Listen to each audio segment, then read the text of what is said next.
Nous allons prendre avec la dernière conférence longue de cet après-midi, avec le dernier orateur, qui est Éric Devailly, professeur à la faculté de médecine de l'Université Laval, directeur en sciences médicales à l'unité de recherche en sciences publiques du CHU du Québec.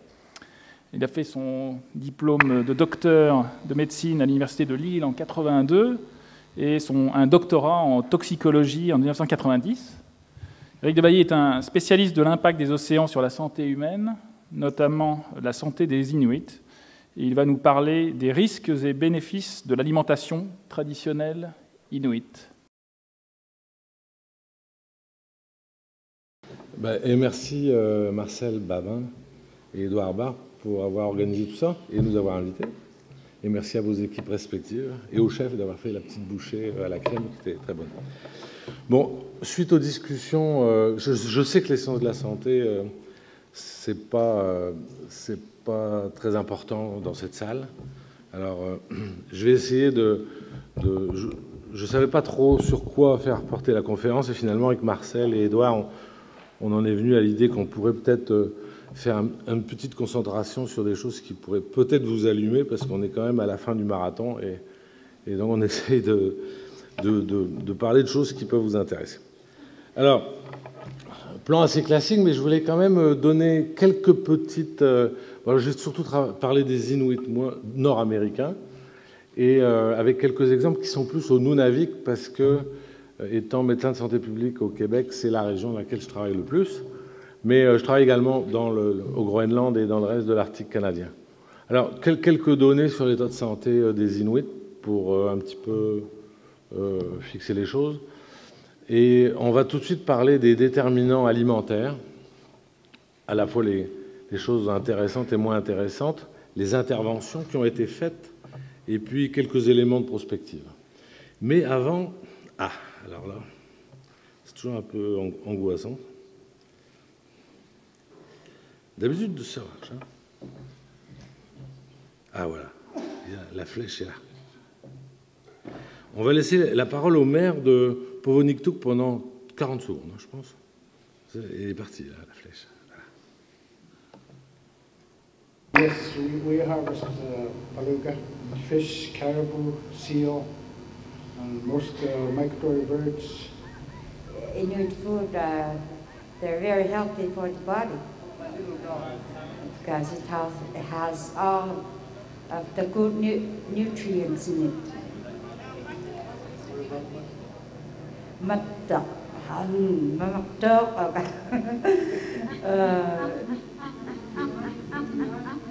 Yes, our body has been adapted to the country food that we've been eating for 10,000 years now. And if we are forced to eat chicken and pork chops, that's not good for us. Bon, donc c'est juste une petite image de choses qu'on entend tout le temps là-bas et qui finalement nous force un peu à orienter nos recherches. Donc on va parler d'alimentation, et l'alimentation, ça se niche finalement.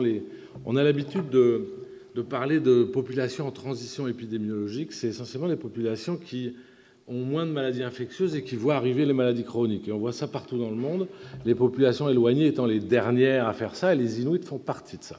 Et l'alimentation, c'est un des facteurs majeurs dans cette transition. Mais évidemment que les changements rapides dans l'Arctique, quand on parle de même pour quelques générations, on est en train de parler de 30-40 ans, c'est d'abord la modernisation en général socio-économique, avec les salaires qui arrivent, il y a de l'argent qui rentre, et les changements alimentaires, ça n'est qu'un changement parmi tout ça. La deuxième partie que nous on voit, enfin qu'on voit, que nos chromatogrammes voient, nous on ne le voit pas, c'est toutes les questions de changements environnementaux, l'exposition aux contaminants, l'arrivée des mines avec possiblement l'exposition, et puis de l'altération du territoire, et finalement les questions reliées au climat. Alors, les conséquences de tout ça, c'est évidemment l'émergence des maladies chroniques. On voit en 1984, à Povoniktuk, le médecin-chef de l'hôpital n'avait pas d'électrocardiogramme. Ça n'existait pas. Et c'est 84, c'est hier. Donc on voit poindre les maladies chroniques et les questions de santé mentale. Au niveau des contaminants, on a mis en évidence des problèmes sur le développement neurocomportemental des enfants et sur le système immunitaire. Et on se pose des grandes questions au niveau du mercure en particulier. J'y reviens rapidement après sur l'exposition au mercure chez l'adulte. Et au niveau climatique, j'en parlerai peu ici, mais je parlerai un petit peu de possibles liens avec des maladies vectorielles et surtout des zoonoses, c'est-à-dire des maladies transmises entre l'animal et l'homme. Mais les gens qui s'intéressent à ces questions-là, d'abord, on est une toute petite communauté de chercheurs en santé, hein, on se connaît tous, on a à peu près une quinzaine au Canada et une trentaine dans le monde. Alors, c'est pas une grande société. Hein. Alors, si vous voulez des noms, je peux vous les donner, je les connais par cœur. Accès à nourriture traditionnelle, évidemment, si les régimes de glace changent, les habitudes de chasse doivent changer. Cancer de la peau avec les questions d'UV, cataracte également, qualité de l'eau potable, les accidents, fragilité des logements. On a eu par Michel Allard des présentations où, évidemment, les infrastructures de soins vont devoir également forer un petit peu plus loin ou se mettre sur les rochers comme on fait ailleurs. Alors, je ne vais pas parler beaucoup de choses très importantes, qui sont les questions d'addiction, de violence, de santé mentale, d'homicide et de suicide, mais je vais en parler un tout petit peu parce que c'est impossible de ne pas parler du suicide chez les jeunes. Mais je vais surtout me concentrer sur les questions d'alimentation et d'apparition de maladies chroniques. Et je suis en train de vous montrer ceux dont je ne parlerai pas, mais finalement j'en parle.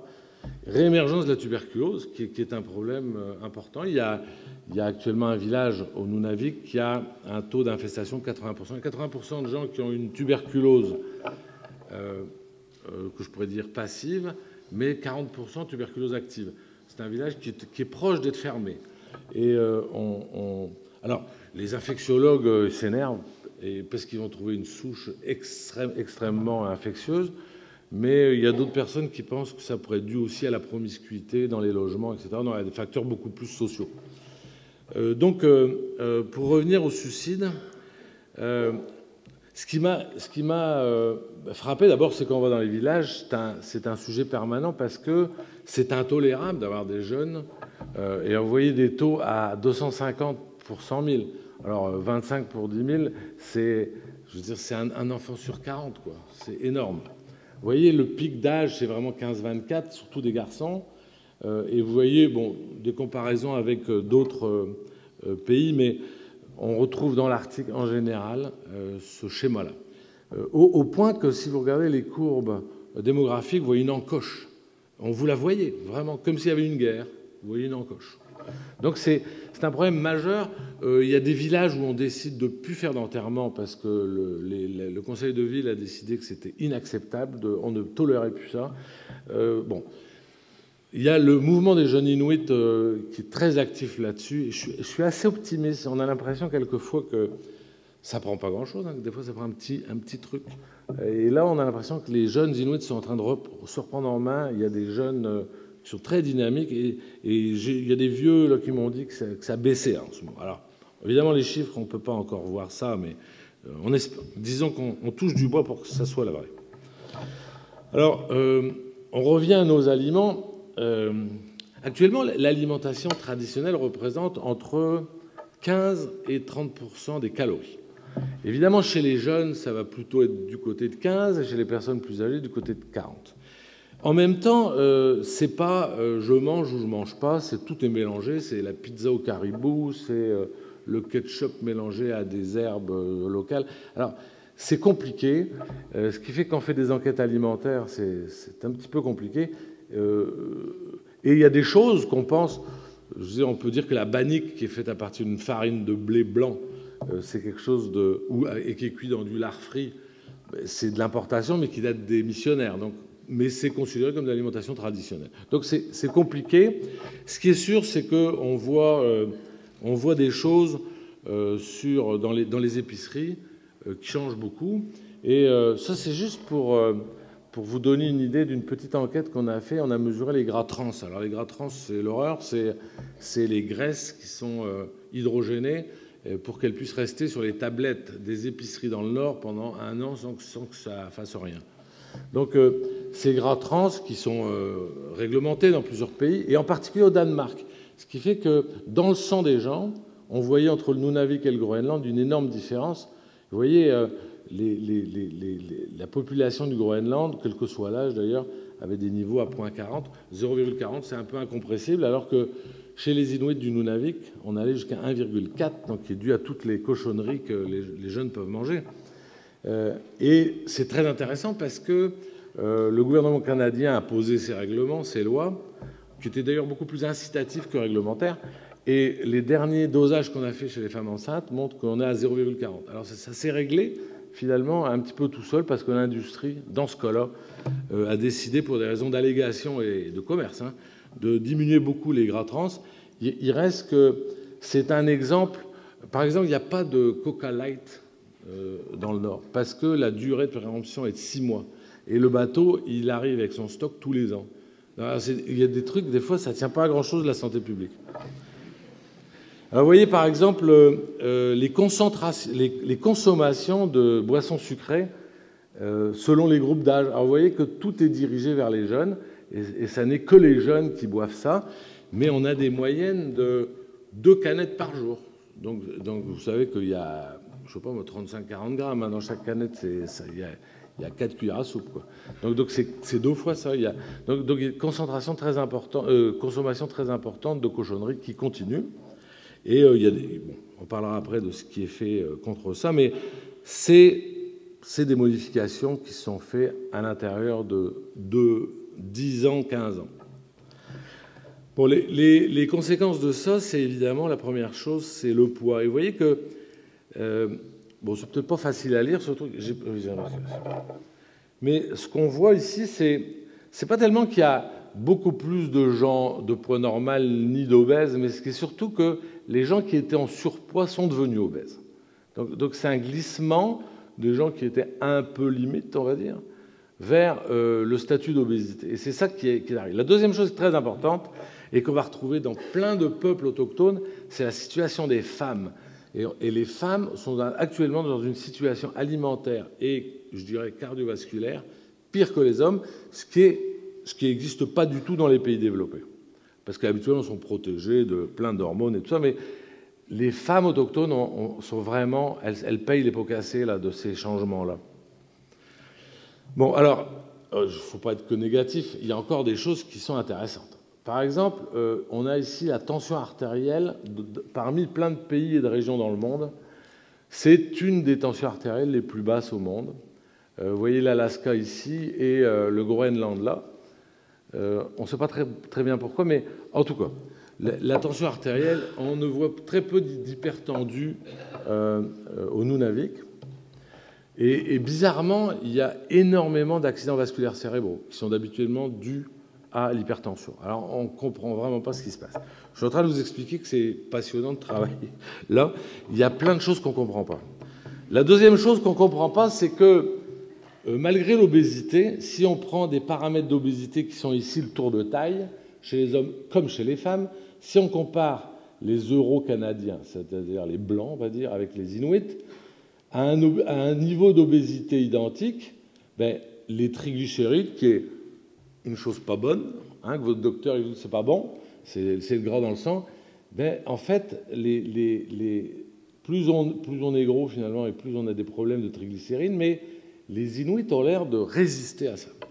Alors, est-ce que c'est parce qu'ils résistent pour des raisons qui mangent autre chose, qui les protègent, comme on en reparlera un peu, les acides gras de poisson, mais ça peut être génétique aussi. Ça peut être aussi peut-être qu'on mesure mal l'obésité. Il y a des gens qui disent, à cause du rapport entre le tronc et les jambes, il faudrait peut-être mesurer, quand on mesure la taille, donc un indice de masse corporelle qui est basé sur la taille et le poids, il faudrait mesurer la taille assise. Donc pour avoir l'obésité sur le tronc. Donc pour avoir quelque chose de plus adapté, disons, à la morphologie. Mais ça reste un mystère. On ne comprend vraiment pas ce qui se passe. Et ça, c'est basé sur des données qui sont vraies partout dans l'Arctique canadien. La troisième chose qui est vraiment étonnante, c'est, on dit toujours les autochtones, il y a plein de diabète. Les Inuits sont protégés du diabète et on ne comprend toujours pas pourquoi. ils bouffent plein de sucre. Alors, ce qui est intéressant, c'est qu'on a les cris de la baie James, où on a des taux de diabète de 45% chez les adultes. Vous voyez, chez les Inuits, on n'a pas ici les chiffres du Nunavik, mais je peux vous les donner, c'est 5%. Une énorme différence, alors est-ce que c'est génétique? Est-ce qu'encore une fois, il y a des trucs dans l'alimentation qui les protègent? Nous, en tout cas, c'est une clé qu'on veut résoudre, parce que si on trouve la clé, c'est un capital à conserver, et pour nous, ici, ce serait peut-être un capital disons, à prendre. Alors, voici... j'ai parlé de beaucoup d'accidents vasculaires cérébrales, par contre, toujours très peu d'infarctus. 66 pour 100 000 de personnes, bon, évidemment, tout ça est standardisé, par rapport à 140 pour 100 000 au Québec. Bon, ceci dit, ces chiffres sont en baisse, hein, partout en Amérique du Nord et en Europe, ça baisse. Mais, vous voyez, c'est plus de 2 fois moins d'infarctus. Donc là encore, il y a quelque chose qui les protège dans leur coronaire, dans leurs artères, et on ne sait toujours pas très bien ce que c'est. Alors, l'alimentation traditionnelle, ce n'est pas juste des nutriments, on l'a dit. Évidemment, on va parler un peu de bénéfices nutritionnels, on va parler de risques avec la question des contaminants et des zoonoses. Et puis, évidemment que n'importe quelle personne qui a été dans le Nord voit que ça a une importance énorme d'un point de vue culturel, c'est très relié à l'identité des gens. Et puis, au niveau économique aussi, ça reste des animaux sauvages qu'on n'est pas obligé d'acheter. Hein. Et sanitaire, on va en parler. Bon, on commence par les bébêtes, les petites bêtes transmises par les animaux. Moi, j'ai commencé mon stage de spécialiste, de jeune interne en santé publique, avec la question du botulisme. Botulisme, ça a tué chaque année 5 à 10 personnes. Donc, c'était dû à la toxine botulinique qui était créée dans un environnement anaérobique, donc où il n'y a pas d'oxygène, parce que traditionnellement, on prenait la viande de morse pour faire l'igunac et on la laissait fermenter dans le sol pendant... Ça dépend, si c'est comme le fromage, hein, ça peut être 2 mois ou 1 an. Mais c'était cousu dans la peau de phoque. Quand les sacs de plastique sont arrivés, on est rentré en anaérobiose avec la bactérie qui s'est multipliée et qui a créé sa toxine, et on avait des cotes de botulisme. C'est sûr qu'une fois qu'on a compris d'où ça venait, on a pu... Enfin, je veux dire, ils ont pu eux-mêmes régler leurs problèmes, mais on voit très peu maintenant de cas de botulisme. La trichinellose, ça donne des paralysies qui finissent respiratoires et on en meurt. Hein. La trichinellose ne tue pas beaucoup. Elle, ça donne des douleurs musculaires surtout. Et alors, en Europe, c'est le cheval, le cochon, tout ça. Ben, là-bas, c'est le morse. Et le morse, il y a des concentrations de kystes de trichinellose dans certains endroits de la bête, en particulier les piliers du diaphragme. Donc les amateurs de viande savent ce que c'est qu'un onglet, ben c'est ça. Donc les onglets du morse, on va dire. Et puis la base de la langue. Donc on a mis, en fait, il y a eu un programme qui a été mis en place, très facile, de détection du kyste de trichinelle dans le village. Ça prend quelques minutes, c'est une digestion à l'acide, microscope, boum, c'est regardé au dispensaire. Et tout de suite, ça veut dire en dedans d'une heure, on peut dire si la bête peut être coupée et dispersée et partagée. Donc on voit très peu maintenant de trichinose. Et la toxoplasmose, alors ça, la toxoplasmose, ça c'est une bizarrerie. Alors voilà les villages de Luçon. Et voici les séroprévalents, c'est-à-dire le pourcentage de gens qui ont déjà fait la maladie. Alors 46% à Ivouivik, et vous voyez les latitudes, et puis plus on va descendre vers Kudjurapik, qui est presque à la baie James, on est à 87%. Alors il y a comme un gradient, plus on est vers le sud, et plus les gens sont infectés de toxoplasmose. 1. 2, Kudjurapik touche un autre village qui s'appelle Wapmagustui, qui est un village cri. Ils sont collés, hein, même s'ils ne se marient pas beaucoup ensemble, mais ils sont collés. Le pourcentage de séropositifs à Wapmagustui, c'est 9%. Alors, évidemment, ça excite les vétérinaires parce que Là, ils cherchent des lynx. Il n'y a pas de lynx du tout dans le coin, hein, mais il faut trouver des chats. Il n'y a pas de chats. Donc on cherche des lynx. Et ils s'en vont dans les forêts chercher des lynx, des crottes de lynx. Et il y a plusieurs thèses dans la crotte de lynx. Mais si on va à Ivouivik, d'abord les bassins versants ne collent pas du tout et ils n'ont jamais vu un lynx de leur vie. Alors nous, on a émis l'hypothèse qu'il pouvait y avoir un cycle marin avec des phoques, Mais ça, là, c'est comme dire à un ayatollah que l'islam est pas bon, quoi. Ça, à un vétérinaire, si vous évoquez le fait qu'il y ait un cycle qui ne soit pas félin, vous êtes détruit sur place, surtout si vous n'êtes pas vétérinaire. Donc je ne sais pas ce qu'on va faire dans les prochains mois, mais on a bien le goût d'aller chercher des crottes de phoque quand même, pour aller voir s'il n'y a pas des œufs. Mais on le fera en cachette, on fera ça la nuit. Bon, quelques exemples de bénéfices de santé reliés à l'alimentation, puis quelques petits exemples, parce qu'on peut en passer longtemps. Bon, une chose très importante, c'est les Inuits sont les gens qui ont le plus d'oméga 3 dans le sang qu'on connaisse au monde. Et ils ont donc EPA, DHA. DHA, c'est surtout le cerveau. EPA, c'est surtout le cœur. Même si tous les jours, il y a une étude qui dit oui, c'est vrai, non, c'est pas vrai. Bon. Mais en nutrition, c'est toujours comme ça un peu. Hein. Mais globalement, c'est pas mauvais pour la santé. Le DPA, ça vient strictement du phoque. C'est très intéressant. On ne connaît pas les effets de ça. Donc, acide gras très élevé. Sélénium, quand on regarde les enquêtes qui ont été faites en France, en gros, les Inuits, c'est à peu près 10 fois les concentrations sanguines françaises. Et les Français ne sont pas très bas. Hein. Donc, ils ont les niveaux sélénium les plus élevés au monde aussi.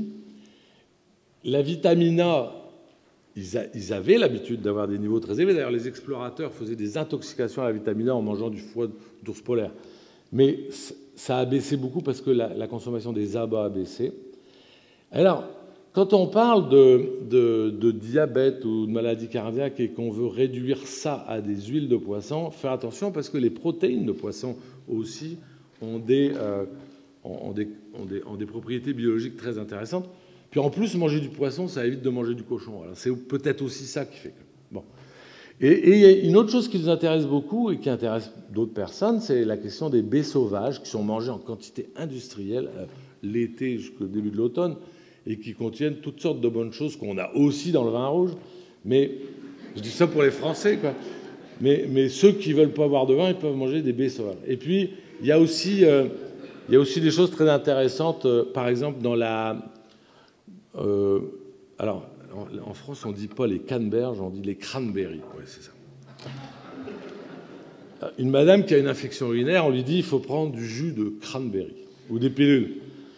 Eh bien, on a trouvé très récemment, d'ailleurs, des concentrations de produits qui empêchent Escherichia coli de se mettre dans la vessie, bon, qui étaient beaucoup plus élevées dans des berries, en fait, des cranberries du Grand Nord. Donc, il y a plein de choses intéressantes. Ils ont accès à un capital de biodiversité là, qui est très intéressant au niveau de la santé. Et évidemment, le but de la recherche, c'est de mettre ça en évidence pour que ça ne se perde pas. Bon, je reviens au sélénium, les sources. Alors, les sources, c'est le mactac, c'est donc la peau de baleine, surtout de beluga, parce que c'est surtout ça qui est chassé là-bas.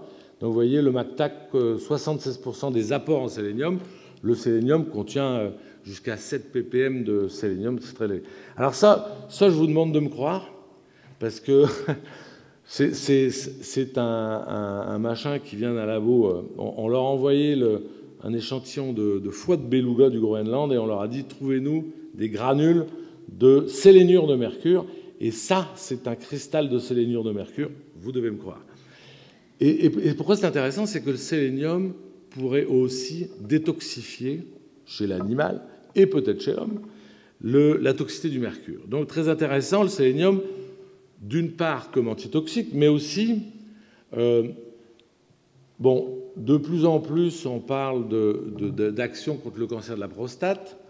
C'est un antioxydant, alors tous les antioxydants sont très bons pour les maladies cardiovasculaires et le stress oxydatif en général, et protection contre le mercure, j'en ai parlé. Ça, c'est un petit papier qu'on avait publié. C'est une série sans aucun cas. Donc, on n'a aucun cas. On a fait 70 autopsies au Groenland, on n'a trouvé aucun cancer de la prostate, chez des gens décédés âgés, là. Alors qu'on aurait dû trouver à peu près 30% de plus de 65 ans. Donc nous, on pense que ça peut être le sélénium, mais vous voyez, génétique, il y a plein de choses de possibles. Mais comme il y a eu des essais cliniques qui montraient que, sur des grandes populations, que ça pouvait protéger du cancer de la prostate, c'est une hypothèse qui tient la route. Donc, ils ont à peu près, en tout cas au Canada et au Québec, 20% du taux de cancer qu'on trouve chez les hommes du sud du Canada. Les oméga-3, j'en ai parlé, je vais vous donner quelques petits exemples. Ça, c'est une étude qu'on a faite chez les enfants et qui montre les niveaux de DHA, ici, qui sont dans le cordon ombilical. Et vous voyez ici plusieurs tests qui sont faits chez les enfants, qui sont soit visuels, soit sur le développement cérébral en général, mais qui montrent qu'en général, ces acides gras-là sont très favorables au développement cérébral. C'est quelque chose de connu, mais on l'a montré chez ces enfants inuits. Ça, c'est sur la durée de gestation. Donc, vous voyez chez la maman les niveaux de somme totale des oméga-3 dans le sang et les durées de gestation qui augmentent. C'est très intéressant parce qu'on a, par exemple, au Nunavik, plein de jeunes filles de 15 ans qui sont enceintes, qui fument 90% de taux de tabagisme chez les femmes enceintes. On se dit, mais mon Dieu, si elles n'étaient pas protégées, on aurait des petits poids de naissance en pagaille, et il y en a très peu. Donc, des poids de naissance en moyenne 3,6 kg, avec très peu de prématurés, très peu de petits poids de naissance, et c'est dû à une prolongation de la durée de gestation qui est due à ces acides gras.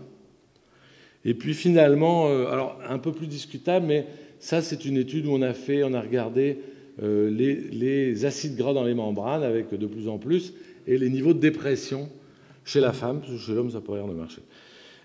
Mais c'est compliqué parce que c'est une étude transversale, et ça peut être dû au fait qu'aller dehors, manger à la pêche, c'est bon pour... bon, alors on ne sait pas trop, mais bref, comme il y a des essais cliniques qui montrent, ou qui ne montrent pas d'ailleurs, que c'est bon pour la dépression, c'est quelque chose qu'on a voulu regarder. Bon, maintenant, la question des contaminants... là, il faut aller assez vite. Alors, le cadmium, j'en parle pas. C'est dans les reins et le foie. Et c'est un problème chez les personnes âgées. Accumulation dans les reins aussi, qui donne des insuffisances rénales. Le plomb, alors là, le plomb, c'est un gros problème pour le développement des enfants. Et je vais en parler un petit peu, le mercure aussi.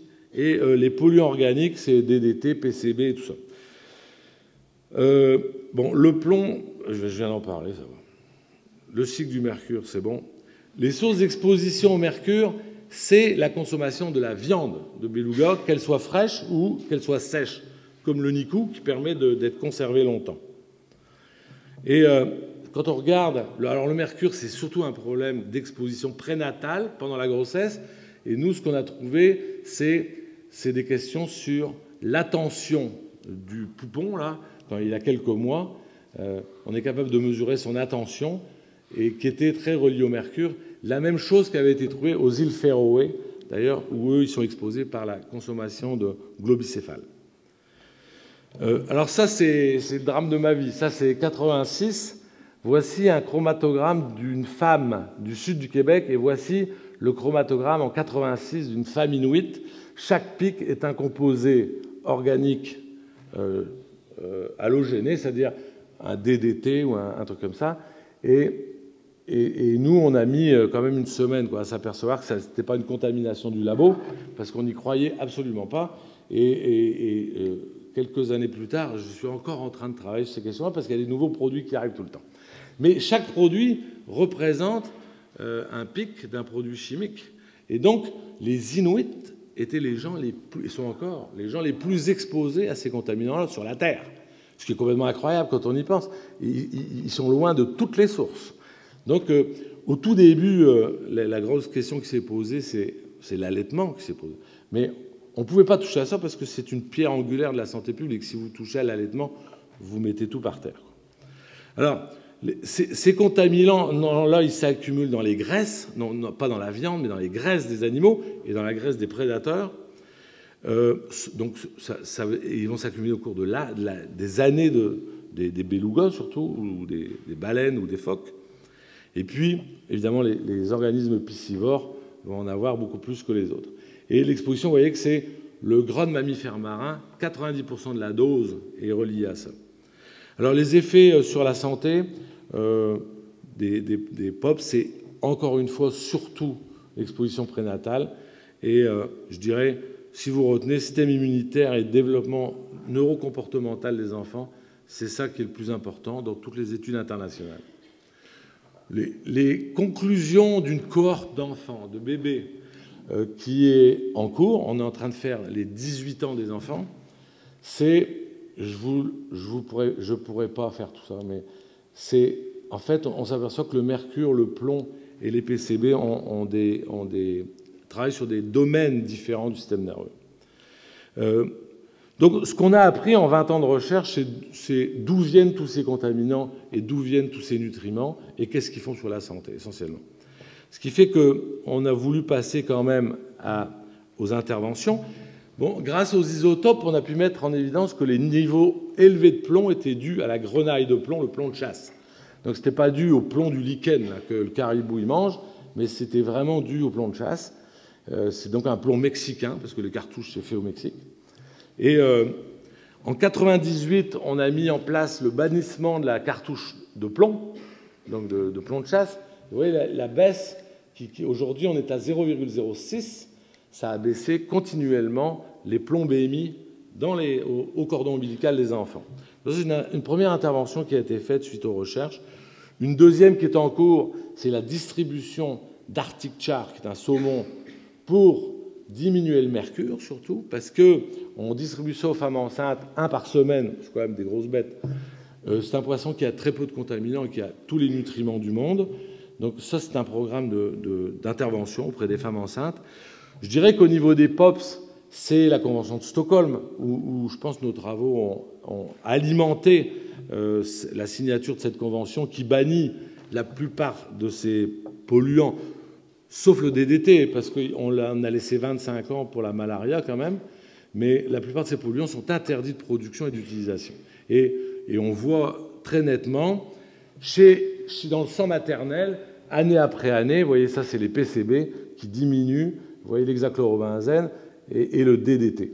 Donc c'est intéressant parce qu'on se dit, des conventions internationales, ce n'est pas juste du papier, ça sert à quelque chose, et vous voyez que les bébés aujourd'hui sont moins exposés que les bébés d'il y a 15 ans.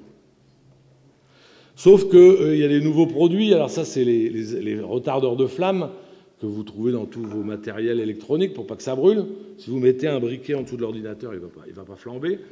C'est intéressant, remarquez bien. Et vous voyez l'augmentation qui s'est faite entre 90 et 2000, et en bleu foncé c'est au Québec et en bleu clair c'est dans l'Arctique. Vous voyez que l'augmentation est très importante. Et il y a de nouveaux produits qu'on ne connaît pas, comme les chaînes, les paraffines à courte chaîne et des choses comme ça. Alors, les grandes questions de recherche qui vont nous animer, j'en ai parlé de toute façon, est-ce qu'il y a un cycle marin de la toxoplasmose, l'émergence de nouveaux contaminants, les causes de l'épidémie de tuberculose. Enfin, on a assez de travail et on aimerait bien être plus à travailler là-dessus.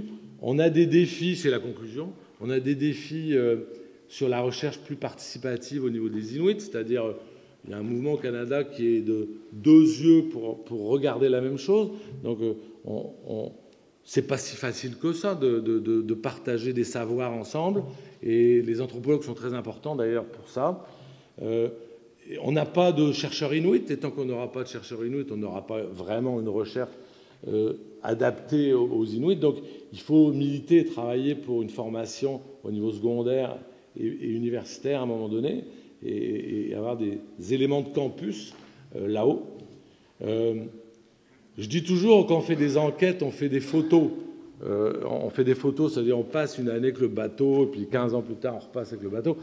Bon, c'est bien des photos, mais les gens qui vivent là, eux, ils connaissent le film. Il ne faut pas hésiter à vivre là, les jeunes, les laisser passer plusieurs mois pour justement se faire raconter les films. Et puis, développer la recherche, j'en ai parlé, et coopérer internationalement. Là, j'aurais pas le temps, mais on a un petit projet sur le sélénium avec une équipe de Pau à l'université. Je pensais que dans le cadre de cette conférence, c'était intéressant, mais c'était un petit peu... On n'a pas de temps. Et je finis avec ça. Ça n'a rien à voir avec tout ce que je vous ai dit, mais c'est l'espérance de vie et les dépenses par personne en santé. Et vous voyez que le Nunavut dépense $8 000 par personne et a une espérance de vie qui est de 70 ans, donc grosso modo 10 ans de moins qu'en France ou au Canada. Donc tout ça pour dire que ce n'est pas juste une affaire d'argent. Et vous voyez qu'au Groenland, on a une espérance de vie qui est à peu près la même finalement, mais avec $2 500 dépensés par tête. Je présente ça parce que ça illustre pour moi le fait que autant nos structures de prévention que nos structures de soins hospitaliers et dans les dispensaires ne sont pas adaptées aux Inuits, et que si on veut que ça ait des résultats mieux que ça, il va falloir qu'on fasse un travail là-dessus pour essayer de comprendre comment mieux adapter notre réponse de santé à ces personnes-là. Donc, c'est très important. On a des jeunes qui arrivent dans nos équipes et moi, je suis très content parce que je les emmène pas trop dans les conférences parce que j'ai un peu peur qu'ils soient meilleurs que moi, mais c'est un peu l'avenir de tout ce qu'on fait. Et je vous remercie beaucoup de votre attention.